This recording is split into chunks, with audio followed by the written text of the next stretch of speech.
Foil in the house. What's going on, Mr. Illuminati Congo? Love I'm being doing here, sir. I'm doing good. It's hard to do my podcast without you, man. That's why I be stalking you. Like, man, you want to get on? No, I appreciate the hell out of this. Yeah, dude, had a nice day at work today. Been back on the job site this is my second week back on the job site. Oh, cool. Trying to make some coin again. I want to be buying a bunch more crypto right now. So Yeah, I think I kind of look at it. There's some opportunities coming up over the next couple of years. I think in terms of like housing and just in general. Um, so it's time to grind.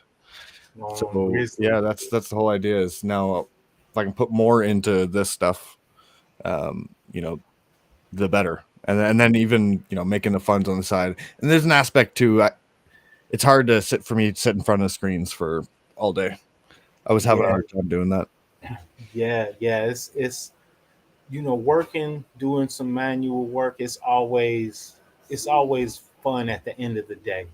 You know what Yeah. I'm saying? When you're finished with your work and you can just uh take a break, have a drink, and just do your all the relaxation feels better.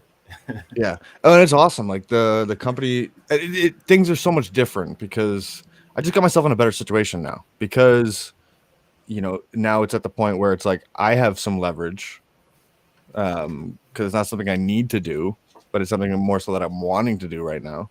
Uh, yeah. So like I'm with a little company. There's three of us. It's a boss, another guy, and myself. Sweet. And we're just doing these little renovations. Yesterday we did a bathroom. Today we're working on a house. But like, yeah, it's a nice little crew. Everybody's friendly. Like it's awesome. Yeah, yeah. When you got an efficient, friendly crew, yeah, like for real, it could be one of the most rewarding things. The efficiency aspect is a big part of this, and it's awesome because I'm only a week and a half in, and like me and this other guy, like we're getting our groove together. Uh, and it's one of those things where you kind of know what the other one's doing, and it's awesome when you don't need to have to explain the whole game plan to Right, somebody. Yeah, you just kind of can vibe off each other and know, all right, we're gonna get this shit done today. for sure.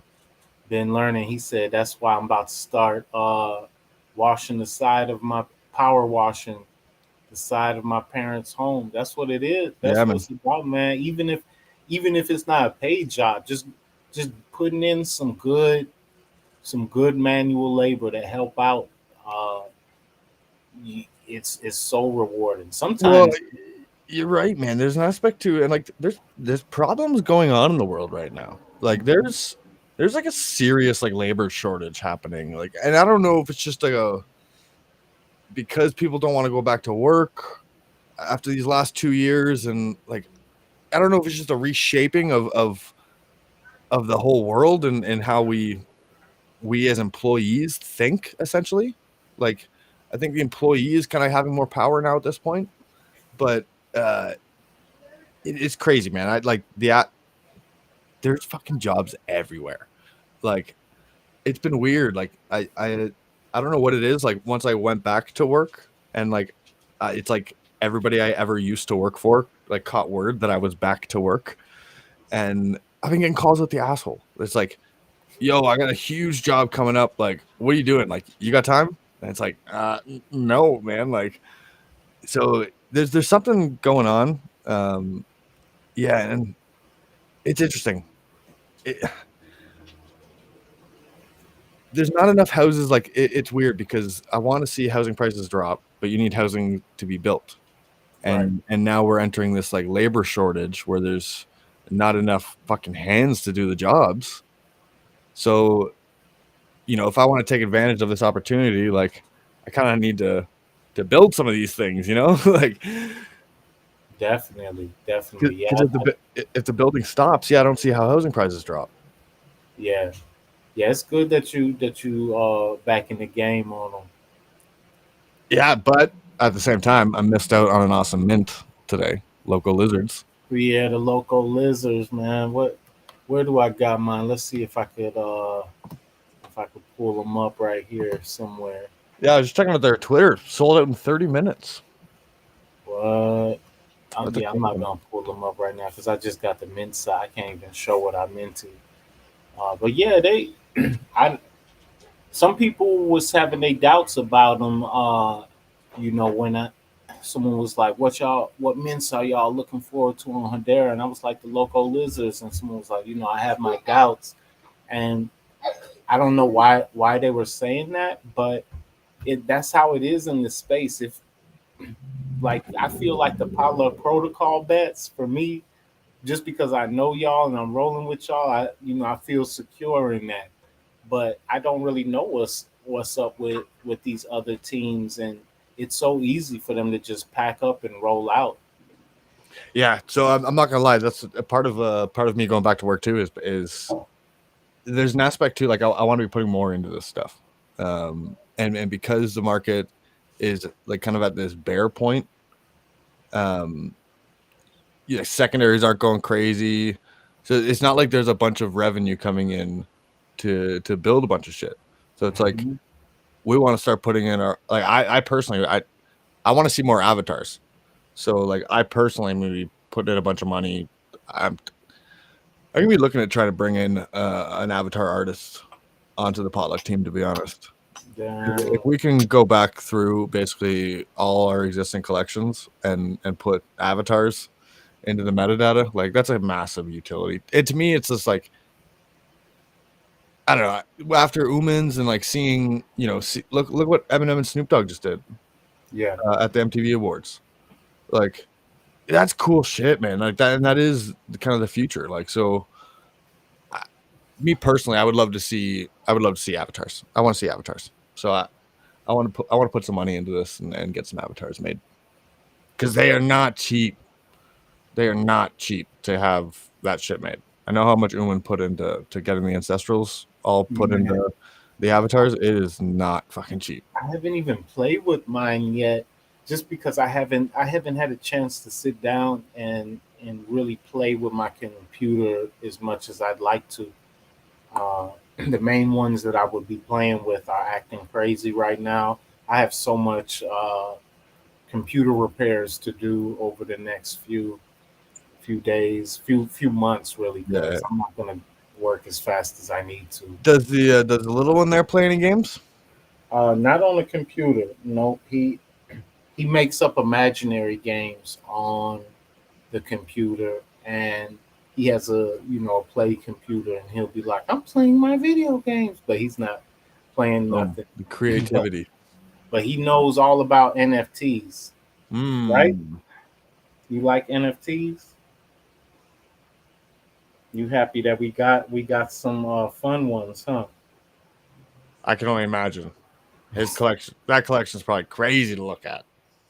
Yeah, yeah. He every time we look at him, he's like, "Yeah, I remember when we got that one. Oh, yeah, I remember that one." That's awesome. You You play any sports? play sports? What sports we play together? A little football. Oh, We play a little basketball. I want to oh, play dodgeball today. Yeah, oh! ball. Dodgeball was like my favorite game. We take a big yoga ball and I throw that at him. In the Nice. backyard. That's our dodgeball. Ah, nice. We used to. There was a game. It didn't last very long, but we used to take those big yoga balls. We would have two teams on the football field, and you had to bring the ball to the other side. But a lot of the times, the two people running with the balls would crash, and that is a big boom. People bounce like 10 feet the other way when those big Man, balls hit. yo, that's crazy. I never played that. Yeah. Man, I we never talked about it, but I used to play a little football back in my high school days. I was like the star player of of my team, the star running back, and I just after my last year playing, I just lost all desire to be competing on that spectrum anymore. Like I Mm. was just like, what are we gonna do that? What am I really doing this for? I had so much. fuel in my system to succeed. Like Walter Payton and Barry Sanders, those was my idols and Bo Mm, Jackson. Them three was my idols as a shorty, and I emulated them to the point where I ran just like combined all three of them, and yeah.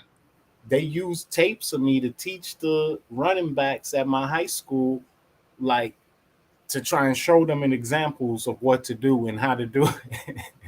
Look at you, eh? The glory days back. I didn't know you played football. That's awesome. Yeah, yeah, it was fun. Yeah, I played. So it's funny because like Canada's super big on hockey and lacrosse, actually, but I'm kind of Americanized in terms of my sports likings. I'm a big baseball, football guy, uh, and I was part of setting up the football team at my high school because it didn't exist when I first got there.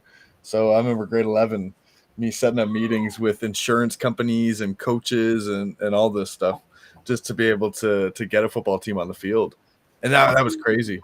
Nice. Um, I played a little quarterback, wide receiver. My problem is I couldn't run. I don't have the wheels. I'm tall and lanky, and I got a Calvin arm, but I can't run. but you were a pitcher though, so you had the arm. Do the arm translate to quarterback as well? Yeah, for me, it did really well. Yeah, for me, yeah, I could throw a fucking bomb. Uh, yeah, it was awesome. I had a great time playing football. It's just based like we were such a new football program, and like Canadian football is just a whole different thing. It's like is I it's that's an interesting one because like Canadian football players, there's so few that like go into the NFL. Like that's Hmm. one of those like real tough ones. I would argue that there's more basketball players at this point going into the NBA from Canada than the NFL.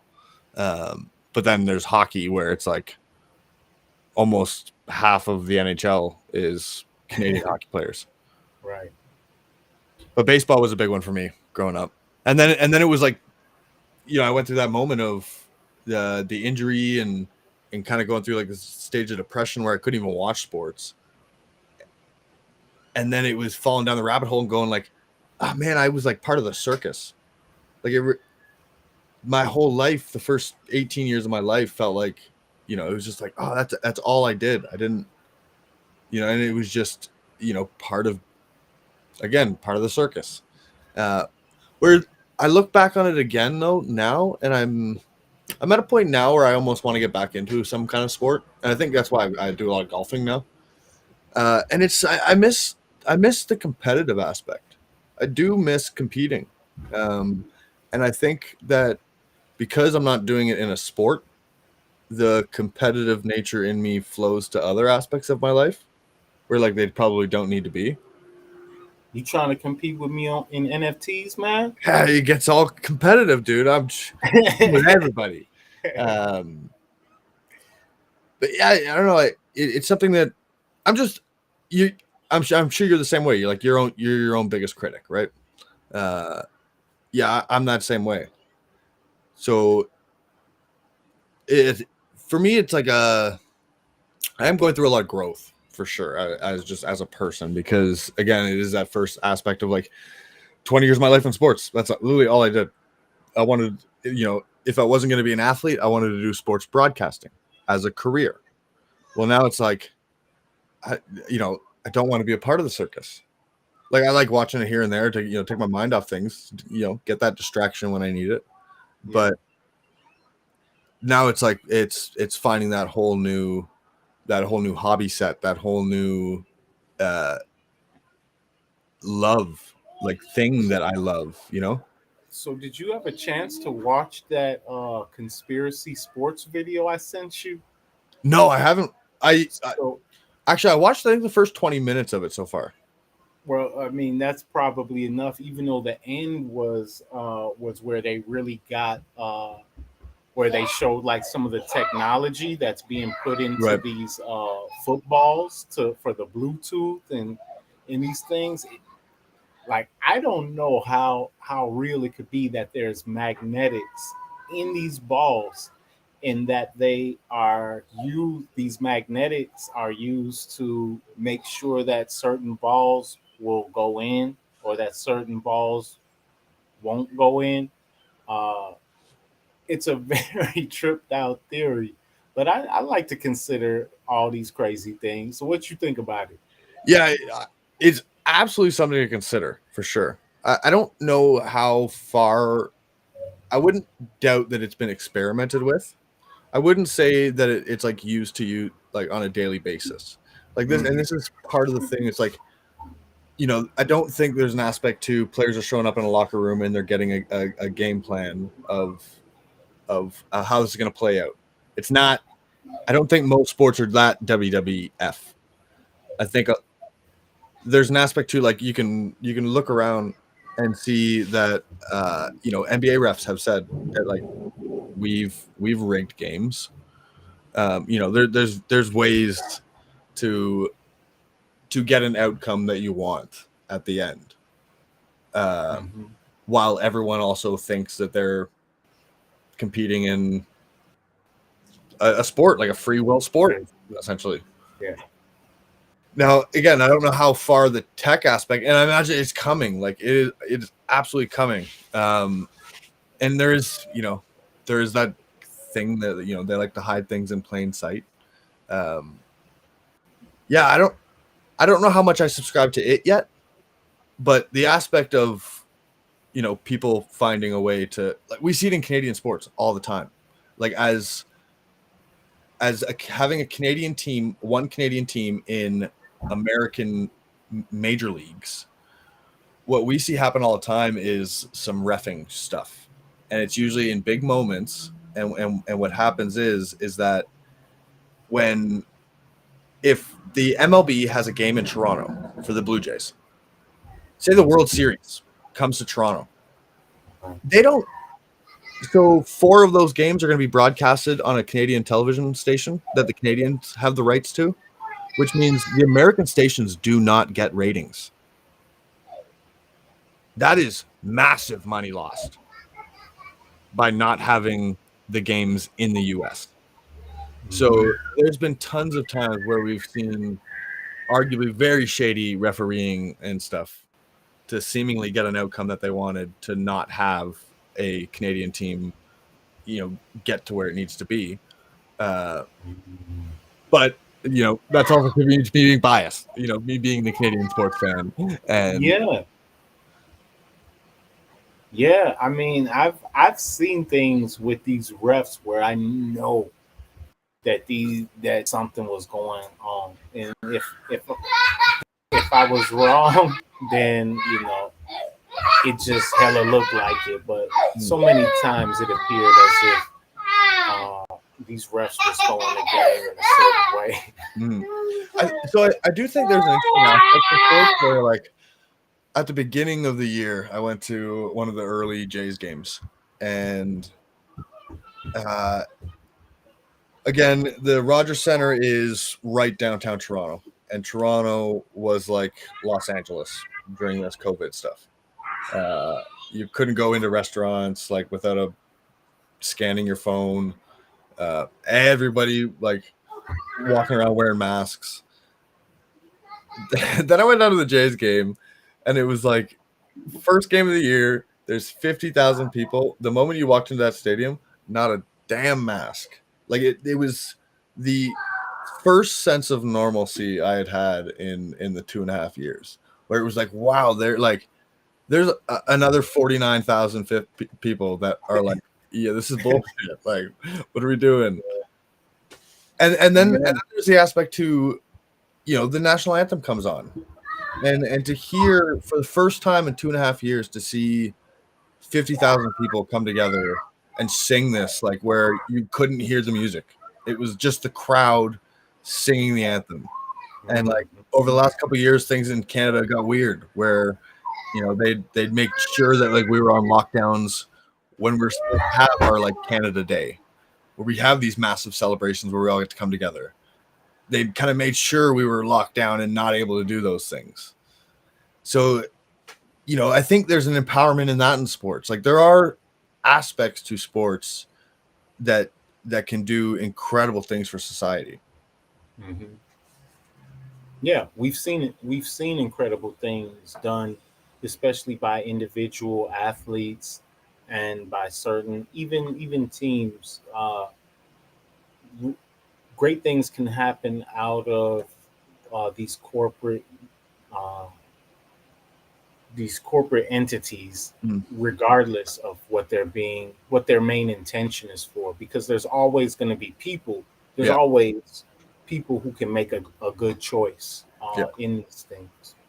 and it is always the people. It's like it's the inspiration that we get from those people. Like when you see those people that came from nothing, and they make it, and then you see them on the TV crying, holding the trophy, Hmm. and there's just something that goes into you where you're like for me, I don't know, I love watching other success. Yeah. I Yeah. absolutely love it. Like it gets me That, emotional. Like that's why you have great successes in your life, because like if you can celebrate other success even without getting caught up in all the parts you don't like, because of course there's going to be parts that aren't our preference, mm, but if we can celebrate just the success, the fact that this was a baby who turned into a man or a woman or a child who found ways to make their creative ideas work. They might have different ideas than us, they might have different approaches than us, but they're doing their best to bring what forth what was in their soul or what they thought would be the most helpful thing, and it's working.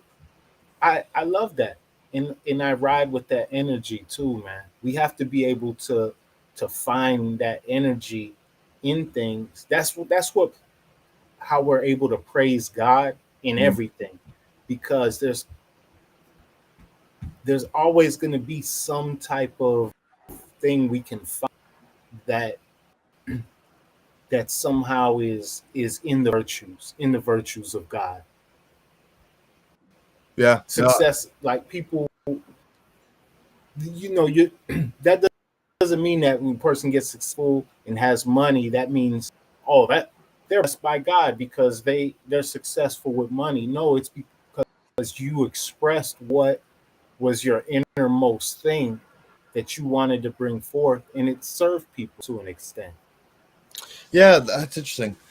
Um, I'd heard an interesting concept about like the millionaires and billionaires and whatever. Like, there's an aspect to it's not that greed is the problem, it's that envy is the issue, and that it's not an issue of people get to this point of just being greedy. Greed's a good thing. Like you almost should be greedy. It's the idea of envying somebody else. If that's where your greed comes from the base of an envy because somebody else Hmm. has something that you don't, that's the problem. Uh, Hmm. and I find that I find that really interesting because yeah, I mean I like you get into these big ideas, right? Like capitalism and socialism, and like I would love a utopia where everybody did whatever they wanted and like things operated fine, like, but there's an Right. aspect to there seems like there's an attack on capitalism right now, and I just think that there the the problem with capitalism is where we let socialism kick in, and it was socializing losses. It's when we Hmm. bailed out the banks. We do when we don't let losers lose in a free market.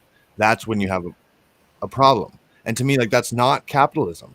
Um, Yeah, and the other side of it too, that there does seem to be a system set up in the capitalism through the Federal Reserve and the IRS, that in these different economic bodies who don't let it be a free system. Like yeah, if you're a billionaire, yeah, you know how you can do the loopholes. You can do what you need to do to to come up. But if you the little guy, uh, it's not really a equal capitalism for the little guy. No, and that's exactly the case. Like, yeah, and to me that's our issue. Is like it feels like society has like this big attack on capitalism, or has you could argue that essentially the left is like trying to get towards socialism. The right is trying to get towards more free markets. That's Mhm. kind of the supposed to be the battle, right? Yeah, Um, and yeah, to me, like I, it goes back to like the libertarian philosophy of like I, I don't like conservatives because they're kind of in your bedroom. They're out of your pocket. They're supposed to be out of your pocket, but in your bedroom. And I don't want them in my bedroom. And then in the liberals, it's like they're out of your bedroom, but they're in your pocket. And it's like, well, right. stay out of my pocket. Uh, Right. Why do we need either of that? yeah, My exactly. bedroom is for me. My pocket is for me. Find your own pocket. Find your own bedroom.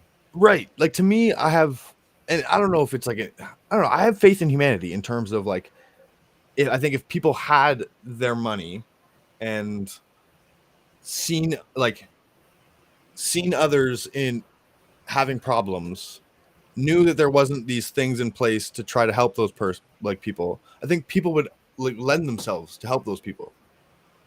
But because Yeah. there is an aspect to like these millionaires, like if you're a millionaire and you're getting taxed 50%, and then you walk by a homeless guy and like you know how much tax dollars you've paid out, and then there's still like a homeless guy, Hmm. you're kind of like, what the fuck? Hmm. So like, Yeah, for and then sure. they don't want to give anymore. Right.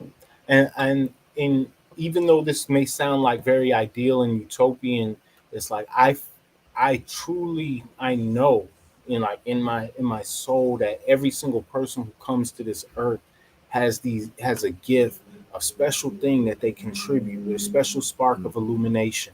And if people had the ability to ride that out, to study that, to build on that, had the resources, and there's resources, there's unlimited resources on this earth. mm, If we were able to make sure we could funnel that to people to do that, it would take care of these things that we're talking, because there's people with things that can help homeless people. There's that can address malnutrition, that can address the unbanked, that can address all of these things, but they're not given the resources and the platform to do it because of lack of education, lack of whatever opportunities. And so all of these souls who came here, like I I see that there's 8 billion people here now because these are all the souls that have ever incarnated on the earth in previous times, have that all come back for a grand gathering mm. at this juncture. And everyone has this specific gift to bring through ideas. It could even just be just through a practical loving help of another person. But if everyone was given that space to do that, sort of like you were just saying, but the taken to the extreme in this sort of utopian ideal, I think that we would accomplish more of like the purpose of why we constructed the universe Mm. in the first place. Yeah, to me, like there's a major issue in the anti freedoms, and it comes down to if people were free to just live like off the grid hippies, like I think like in Canada you can't do that. Like I'm like it's legally you're not allowed. Like in some places there's bylaws against collecting rainwater. Right. We You got can't that just here in many places. go and live off grid. Like it's just not allowed. Hmm. Yet you're supposed to try to be carbon neutral or carbon negative. Like, but I can't even. I'm not even allowed to live my life carbon negative. So, It made no. well, yeah, and to me, like it's these rules and regulations that stop that from happening. Because and now that we don't allow those people to do their things, Like we don't see how awesome that lifestyle is. So now when we look Right. at tribes and these and shamanic people, and like we think of them as like these weird out of date hippies, and like Mm-hmm. that the way of life forward is all this tech, uh, the robots and transhumanism, and like to me, yeah, it's the regulations, all the regulations that are forcing us to head that way. Because I think if you let people, if people were allowed to, and you had a massive group of people that were essentially living like the Aboriginals used to live, where we were Mm-hmm. in these little tribes, just kind of getting by, living. I, I think you'd have these competing ideas, kind of balance things better. The problem is we don't have that other competing idea. It's like just the majority of the world is like, no, we're trending to super cities. We're gonna build everything on top of each other. That's where we need to go. Yeah.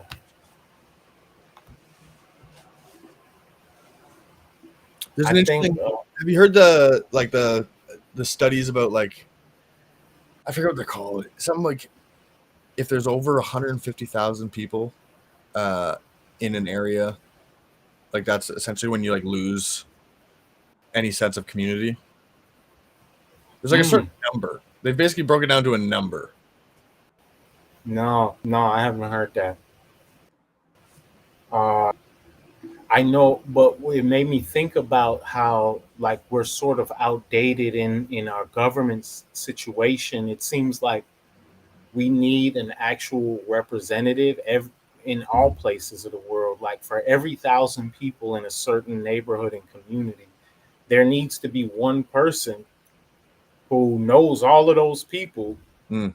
and can represent all of their liberties to the government, because it's not about mob rule. Like we've been duped into thinking democracy is supposed to be this mob rule thing, and actually, Mm. I mean, that's sort of what it is. The majority rules. The majority is the mob, and you can make a mob believe whatever you want to. That's how crowds are manipulated. So all you got to do is whoever can control the information to people and make sure that they're getting the most people to believe in their narrative, that mob becomes the majority and runs the thing. And what we set up this that's not what we set up this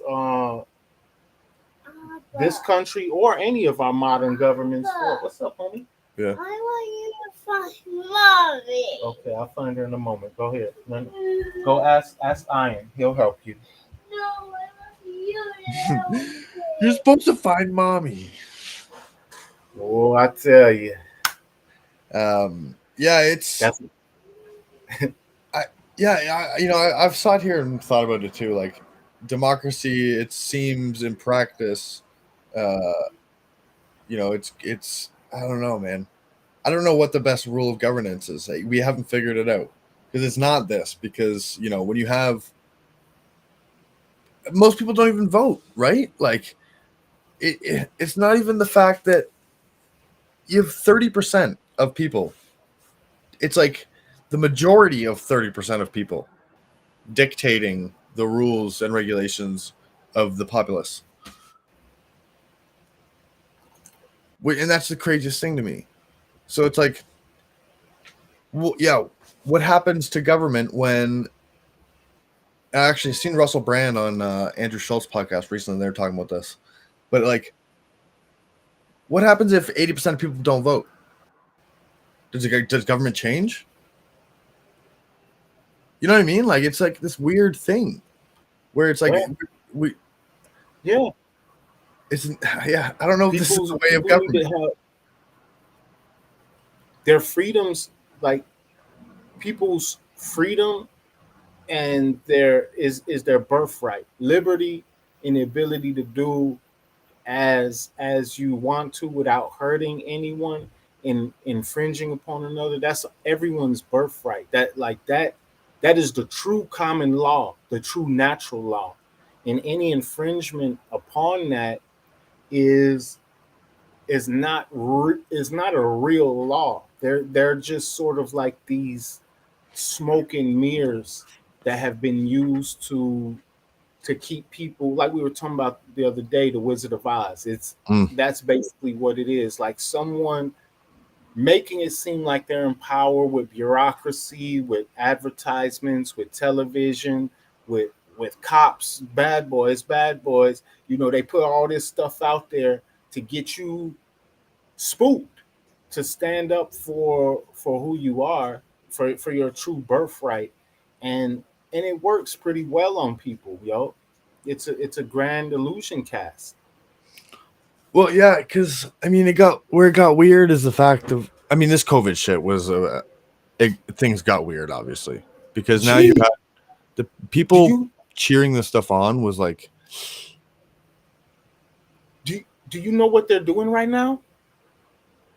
Did you hear about them spraying vaccines in the forest right now? oh no, no, They're they're spraying not just in the forest, they're spraying it around people I believe it. because they said that the raccoons, they need to protect people from dying from rabies. So they're spraying vaccines by plane over who voted for that? Who Yeah, said that yeah, was okay? yeah, yeah. I know that's like it's crazy, and I don't know. It's funny because I've had these fears of like, if people aren't going to take the vaccine, like they're going to get it to us somehow, whether it's through our other medications or our food Mosquitoes.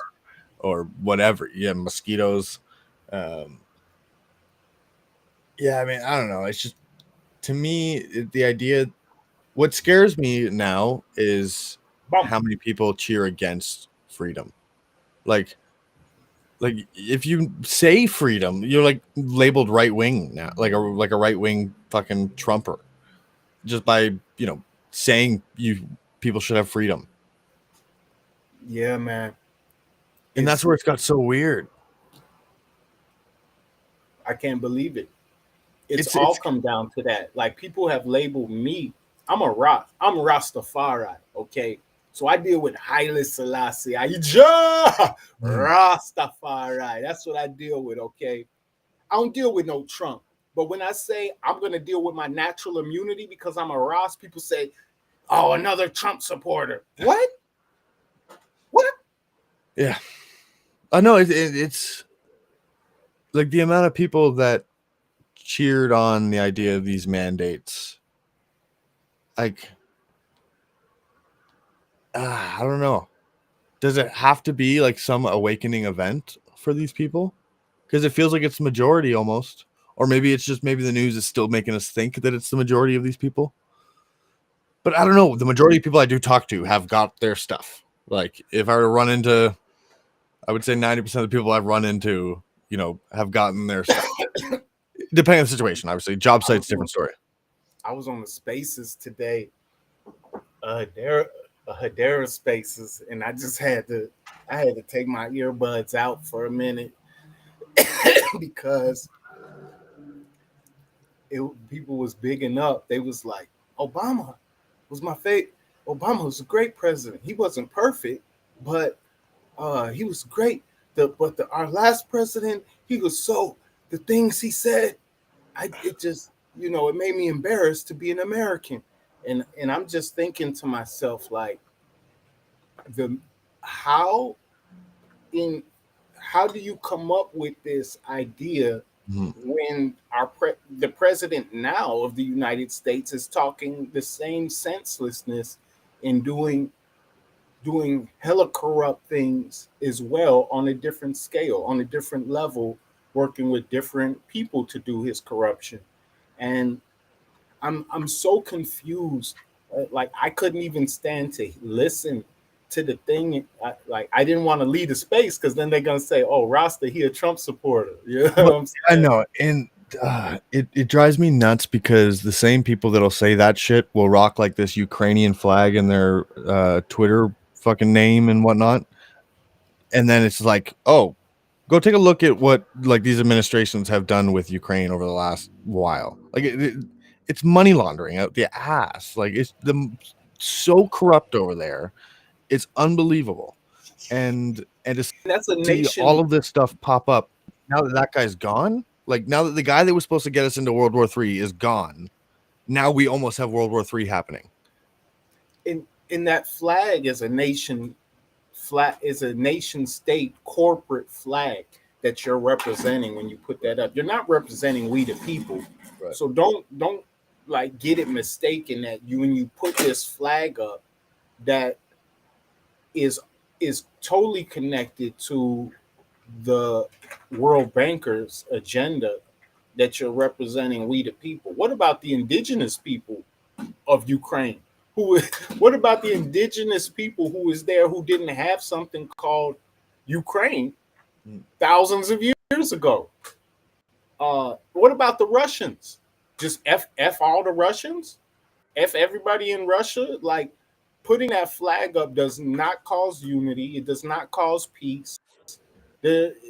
It's I get that you're for peace, but if you're for peace, state that. Don't state I'm for you. Now you're a Ukrainian all of a sudden. Come on now. It's like it's this virtue. It's the same problem I have with some of the aspects of in the NFT community. There's a lot of virtue signaling, and that's the shit I hate because like to me that's the stuff that like Malcolm X talked about, and it's like I would rather somebody be blatantly my enemy than pretend that they're my fucking friend while they're stabbing me in the back the whole time or biting my ankles the whole time. Like, you know, like just I'd rather you stand in front of me and be my enemy. Unconditional hate from you than conditional love. I'd rather have unconditional hate than conditional love for sure. Yeah, and that's where this society has just gotten weird, right? Like, and there's obviously fucking the far right is fucking wild. We don't need them, but the far left is just as wild, like in their own way. And it's just like I don't know. The polarizing has just gotten so weird, but at the same time, I do think that there's so many people now, kind of sitting in the middle, where they're like, "Okay, enough of the games. Like we can see through the shit." Like I think everybody I've talked to at this point now, and I think maybe COVID's helping a little bit now that things are all kind of turning back around. Now the conspiracy theories are all becoming true. The everyday person's kind of waking up. Like there was the other day at one of the universities in Canada, a couple hours away from me, there was some massive protests because they're this fall they're mandating all students and staff to have the 2 and 1 booster. Like that's not even a country man. Like it's not mandated anywhere. Like that we're way past this point now of needing this shit. But now the protests like that was outside of that was like thousands of people, and like it's starting to get these things are getting bigger and bigger where you're starting to realize that this is actually kind of starting to bring together people. Yeah, it definitely is. It's like we were saying that every little plan that is made by these people falls back on them. You know what I'm saying? Dang, I'm in outer space now, Oh, you're man. flying now. Sheesh. We high as can be.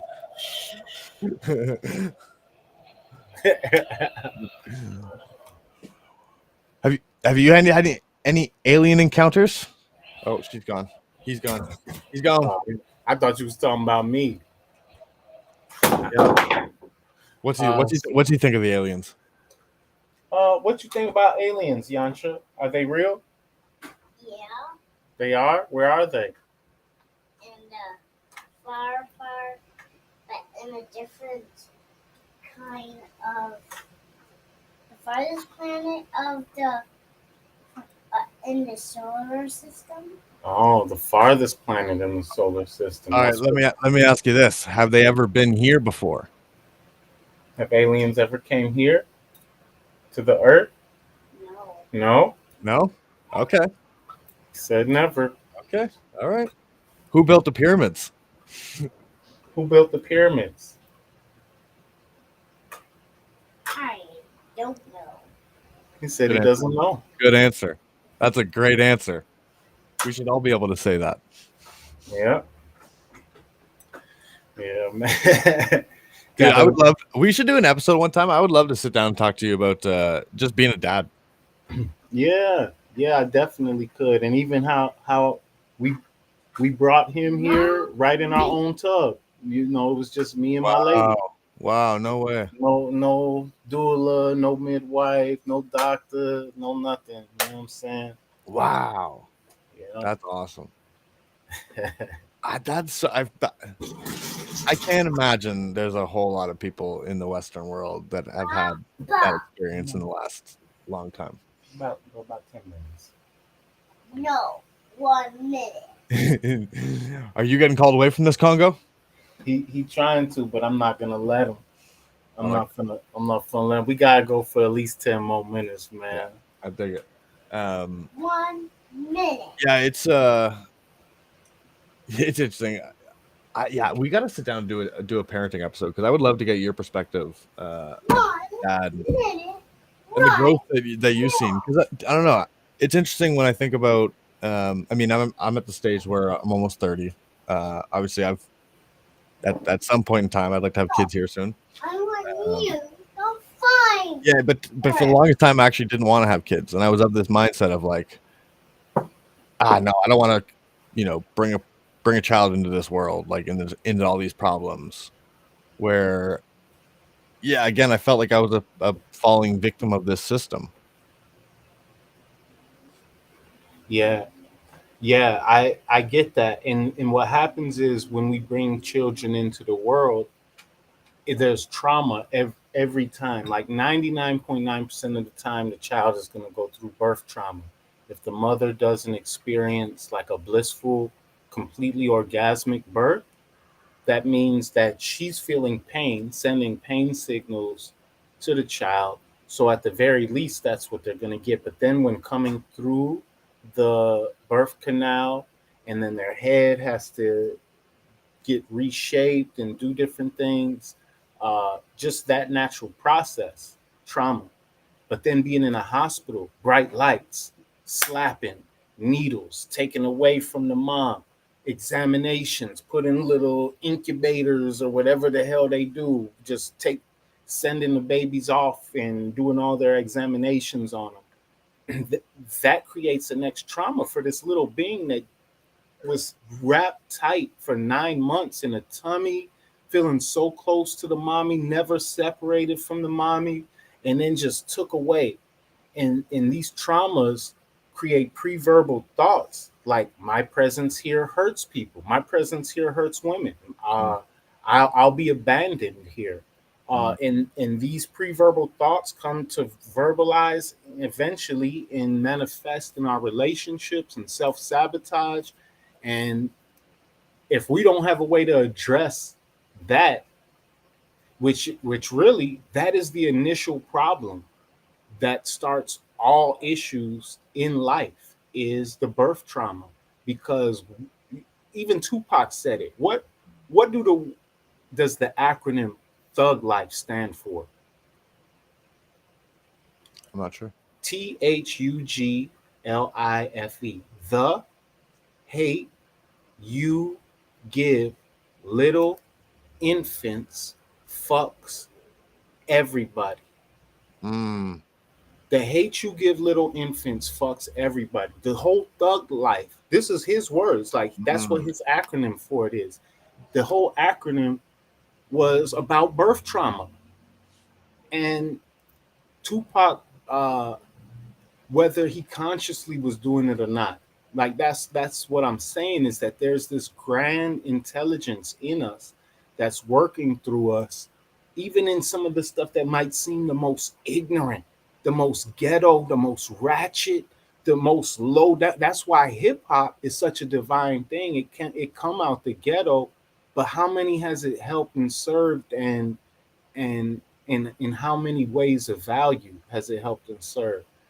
Speaking of which, man, we ain't never got to talk about your breakdowns of these videos, man. Sometimes I be coming onto your breakdowns. Dude, Yeah, I want to see some more of these. What did you think about the games disc on Eminem? Did you do one on that? Yeah, so I did, dude. Like, That one was sort of good. It was sort of good. so it's interesting because, like, to me, the game showcased stuff that I didn't know the game had.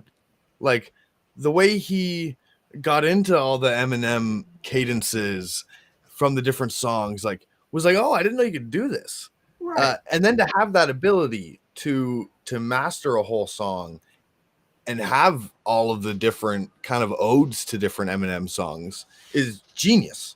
Like there's literally a genius artistry to this. There is. But then there's a silliness to it where it's a diss track, but it feels like a love letter.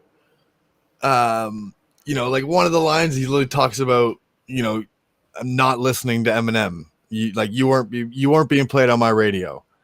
And at the same time, it's like I'm listening to a 9-minute song where you're literally copying cadences from all these different Eminem songs that I grew up loving. And it's like, I had to listen to him a little bit. Yeah, that was the main thing about it. It's like, dude, you show that you got skills, but you show that you got no scruples. Right. That's Because how you finna diss a dude in his own style and then claim that you don't listen to dude, like that's insane. What's your favorite diss track you ever heard? My favorite diss track is so when I think about this, I was thinking about it, and there's only one diss track that I listen to still and just put on because this shit bop. And Yeah. it's this Master Ace diss track. I forget what it's called. Let's If you look up Master Ace diss, it just bops so well. Uh Ether, of course. Acknowledge. Yeah, acknowledge the rep. That song it hit for me, yo. You wanna play? We gonna play it? I don't know if we can play it and us both hear it though. That's the problem. That's the only issue. I'm gonna have to check that out though. Yeah. You gotta watch that one. So who's he going at? That's what she is. Who's what? Who's he dissing in it? Is it home? No, it's not at home. She's down the street at the store. She'll be home in a moment. You want me to give you a popsicle? Oh, he's going at Boogeyman? Yeah, who nobody knows. That's the other thing I don't know who that is. No. I don't think anybody really knows, dude. But the song just hit. Like the beat is cold, his delivery's cold. Master Ace he actually sort of sounds like Eminem on the track. Oh, interesting. I'm gonna check this out. Yeah, I would say so. I got two. I mean, the who is it? The Pusha T story of Adidon at Drake, like literally changed like his relationship with his son. Like that like the ability to see an artist go deep. And I don't know if he was getting this information from the girl who was pissed off at Drake. That must have been how he was getting this information. But to go that deep on something and I like when it's bigger. Like there's like attacks in character and like it's like a deep attacks. So the story of Adidon is one of mine. The other one is it's by Dax, DAX. He goes at Tory Lanez. I'm gonna find out what the song is called because it is so good. There's another one I gotta bring up. I See the Bitch in You by Common. Oh, Common. I'm gonna look that one I up. See the Bitch in You. That was the Ice Cube diss because Common did I Used to Love Her, and then he said, and then she rolled to the West Coast, and that was cool. I forget what he said. He said something where Ice Cube took. She was with the boys in the hood. Something. He said something Mm. in the song that Ice Cube felt like it was a diss. So Ice Cube tried to come and diss Common. Well, that's one thing.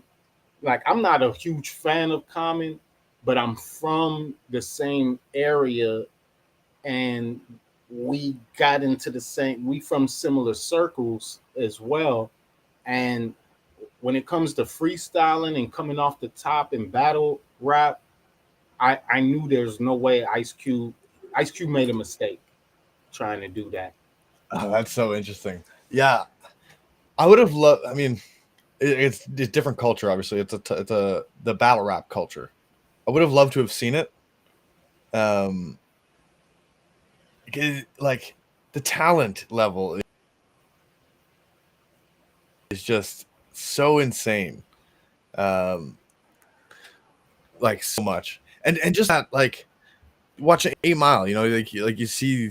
I don't know how legit that all is, but That's pretty that legit. seems cool as shit, man. Like That's that pretty idea of legit. How it just was in the Midwest, at least, when it come to rap battles.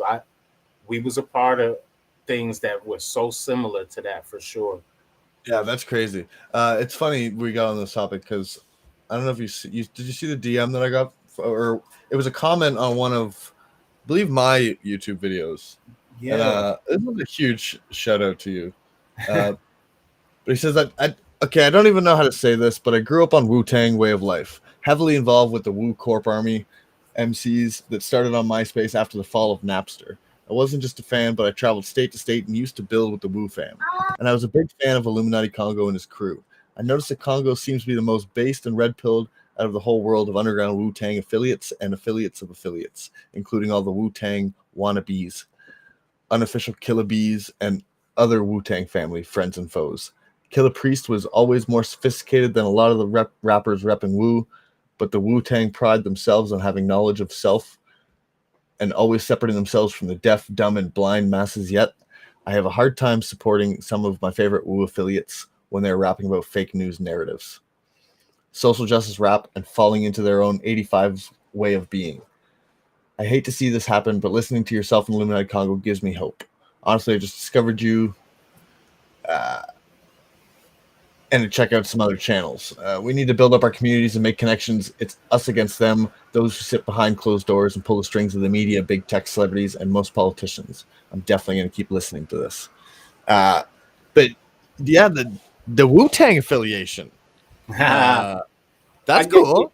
yeah, I guess there's some type of affiliation there. Like uh I guess it's sort of through master builders and Killer Priest. Like we had some type of link with him, and you know I got these songs coming out with over RZA tracks later this year, so there's definitely a link there. But I can't claim a Wu affiliate, but I'm definitely connected to them to some extent.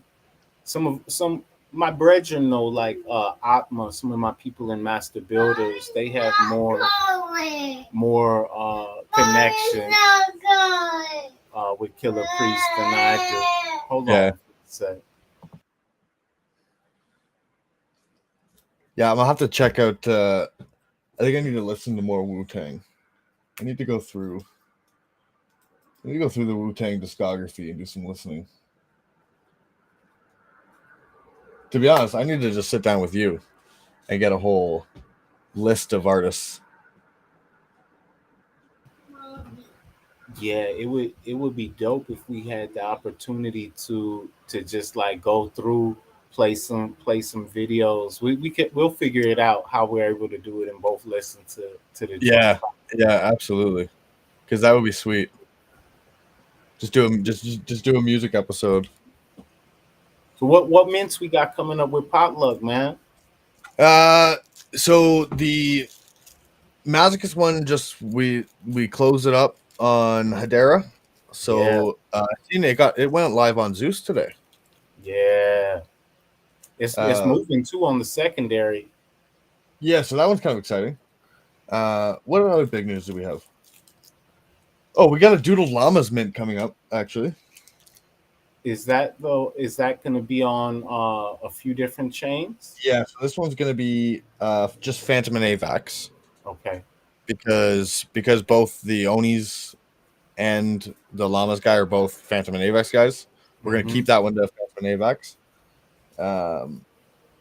You're going to get one free for every Doodle Llama you hold on AVAX, and one free for every 4 that you hold on Phantom. And that we're gonna talk to the artists about setting up one of our rewarder, the new staking mechanism that we have, Yeah. and hopefully he drops like special editions, one of one stuff like that. And then what else we got? We got the Phantom Punks Raw Boned Society. Him and Danetron have Oh, that Pixel project together. Uh, I think that one we're gonna do on H bar. that's going to be raw, man. That they don't got too many good skulls. There's not too much skulls and not too much pixels going on over Yeah, well, that was kind of the thought process, and it's a good way for us to reward our shark holders and our Mazcus holders. But we got the staking pools opening up for the Onis soon and the lanterns. So those rewarder wallets are all filled up already. But yeah, I believe potentially tomorrow our third kind of reward mechanism is coming, because we've already got the passive, like you hold the NFT, you earn labs. We've got usually the first month after mint, you can stake for the Phantom Fang LP. And now to have this rewarder where you can stake, level up your staking, and potentially win dope NFTs. Yeah, just continuing to build, trying. Yeah, well, well, I'm glad to be building with the team, man.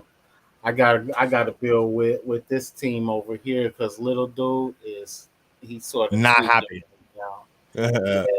Yeah, he got up from a nap and mommy wasn't here, and I was on here doing this, and he didn't know what to think about any of it. No, love it, Congo. We've done an hour, sir. I always appreciate talking to you. Yeah, you too, man. We'll jump back in soon, and I look forward. Man, actually, I need you to associate a couple tokens because I got some Hedera NFTs for you, so I'm gonna hit you some messages soon. Dope, super dope. Yeah, I've got some. I got some HBAR on the wallet, so I'm gonna be doing some shopping soon enough. Be dope, man.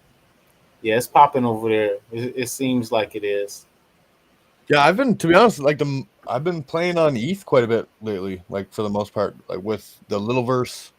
There's a couple projects I'm like really bullish on ETH. I don't got Lil Verse, but of some of them other ones you in, I'm in. I got some drips. I got some of the what's the other one? The toy Morris. Yeah, the Tomoris.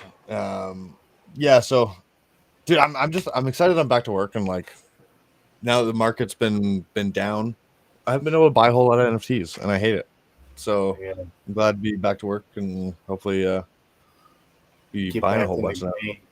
Yeah. Yeah. I'm trying to get myself back in the game properly too, man. But we got luck and love and joy and great karma on our side. Let's keep building up good merit and sharing. Amen, brother.